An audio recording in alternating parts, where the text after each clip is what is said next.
Welcome to the Rim Break Rodeo. We hope this video helps. In this video, I will show you how to make delicious oat flour pancakes using an easy method. First, gather your dry ingredients: 1 cup of oat flour, 1 tablespoon of sugar, 1 teaspoon of baking powder, and a pinch of salt. Next, prepare your wet ingredients by whisking together 1 large egg, 1 cup of milk, and 2 tablespoons of melted butter or oil. Having all ingredients at room temperature helps create a smoother batter. Now it's time to combine everything.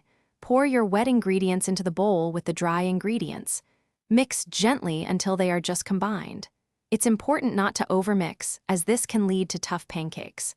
A few small lumps are perfectly fine. Let the batter rest for about 5 to 10 minutes.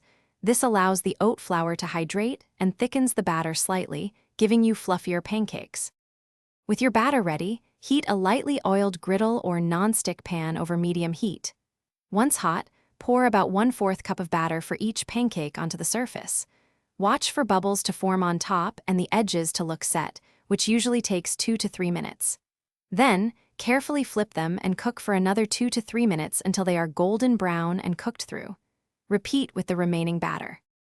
Finally, serve your warm, fluffy oat flour pancakes with your favorite toppings like fresh fruit, maple syrup, or a dollop of yogurt. These pancakes are not only delicious, but also a healthy and satisfying breakfast option for any day of the week. They are a fantastic way to start your morning. And hey, if you're looking to make meal prep easier, check out the leak-proof containers linked in the description below, along with other great deals. Enjoy your homemade breakfast. Thanks for watching. Consider subscribing if we helped you.